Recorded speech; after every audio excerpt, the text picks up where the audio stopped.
मैंने पहले ही कहा कि राज को राज रहने दीजिए, राज को राज रहने दीजिए और 12 तारीख को जो खेला होगा वो आप देखिएगा। आगे क्या क्या होता है आप देखते हैं। डर नहीं रहता तब प्रधानमंत्री से मिलने के लिए जाते और वहाँ जाकर कह रहे कि नहीं अब हमको रखिए, हम अब कहीं नहीं जाएंगे।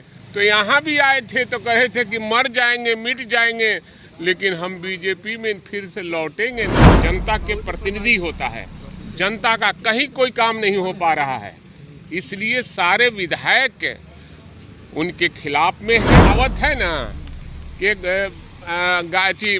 रेलगाड़ी में लोग जा रहे थे, पहले रेलगाड़ी न कहलाता था, अब न ट्रेन। पहले ही कहा कि राज को राज रहने दीजिए, राज को राज रहने दीजिए और 12 तारीख को जो खेला होगा वो आप देखिएगा। आगे क्या क्या होता है आप देखते रहिए। 11 तारीख को विधायक दल की बैठक बुलाई है जेडीयू ने, क्या लगता है? अच्छा, कल माननीय मुख्यमंत्री जी यहाँ से भागे दौड़े गए हैं प्रधानमंत्री जी से मिलने के लिए। डर नहीं रहता तब प्रधानमंत्री से मिलने के लिए जाते और वहाँ जाकर कह रहे कि नहीं अब हमको रखिए, हम अब कहीं नहीं जाएंगे। तो यहाँ भी आए थे तो कहे थे कि मर जाएंगे मिट जाएंगे, लेकिन हम बीजेपी में फिर से लौटेंगे नहीं। अब फिर वहाँ जाके कह रहे हैं आपके साथी अब जिंदगी भर राजनीति करेंगे। कौन सा डर सता राजनीति? अब पता नहीं, उनके व्यवहार से और उनके काम करने का जो शैली है, ब्यूरोक्रेसी हावी है पूरे बिहार में। और नेता जीत कर आता है विधायक तो जनता के प्रतिनिधि होता है, जनता का कहीं कोई काम नहीं हो पा रहा है, इसलिए सारे विधायक उनके खिलाफ में हैं और इसलिए बहुत ज़्यादा मत कहवाइए। 12 तारीख को हम कहेंगे सामने। लेकिन जेडीयू ने कहा है किसी की हिम्मत नहीं है कि हमारे विधायकों को तोड़ दे। जो है हमारे संपर्क में। अच्छा, तो मान लिया कि जो एगो कहावत है ना कि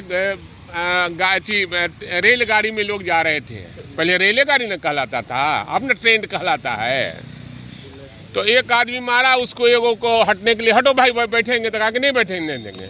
मार खाया तो अपने सारे परिवार को, बेटी को, बेटा को, पत्नी को, सबको मार खिलवा दिया। अंत में हटना ही पड़ा। तो कहा कि बाबा क्यों ऐसा आपने किया? तो हम अगर अकेले मार खाते तो तुम कहता कि बाबा मार खा गए, बाबा मार खा गए, इसलिए सबको मार खिलवा दिया। इसलिए जदयू वाले कुछ बोलते हैं उसका ज़्यादा आरजेडी विधायक नेटिस ने की बात की जा रही है। अरे आरजेडी विधायक जिंदगी में कभी कोई तोड़ नहीं सकता है। नहीं, आपके ही साथी का हम नहीं, उससे फोन आ रहा है। नहीं, हम इतने मजबूत हैं और हमारे विधायक इतने मजबूत हैं कि दूसरे को तोड़ सकते हैं, अपने टूट नहीं सकते। फोन आ रहा है क्या? फोन आ रहा है क्या? वो जानता है कि भाई वीरेंद्र के पास कोई फोन कर ही नहीं सकता है। आपके साथी के पास। लेकिन आपने कहा कि हम लोग तोड़ सकते हैं, तो मतलब खेला यही कर रहे हैं। नहीं, हम तोड़ सकते नहीं, सब लोग नाराज है इसलिए हमारे तरफ आ रहे हैं। हम किसी को तोड़ने वाले नहीं हैं, अब किसी को बहकाने वाले नहीं हैं। लोग का काम नहीं हो रहा इसलिए लोग कह रहा कि नहीं ठीक भाई, तेजस्वी यादव ने इतने कम दिनों में इतने लोगों को नौकरी दिया है, 3-3.5 लाख लोगों को नौकरी दिया है, इसलिए ऐसा ही नेता की जरूरत है जो बेरोजगारों को रोजगार दे। पहले लालू यादव, तेजस्वी यादव से ईडी ने पूछताछ कर ली है, अब कल राबड़ी देवी और मीसा भारती। अच्छा, इसके पास बचा हुआ और क्या है? केंद्र सरकार के पास ईडी और सीबीआई के अलावा बचा क्या है डराने के लिए? विपक्ष को तंग तबाह करने, इसलिए और ज्यादा वोट हम लोग का बढ़ रहा है।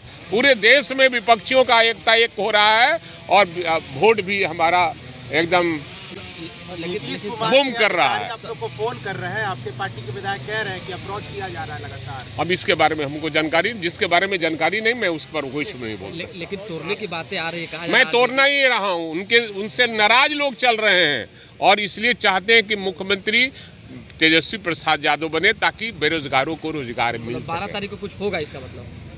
पर्दे में रहने दो, पर्दे न उठाओ, पर्दा उठ जाएगा, सब भेद खुल जाएगा। चलो।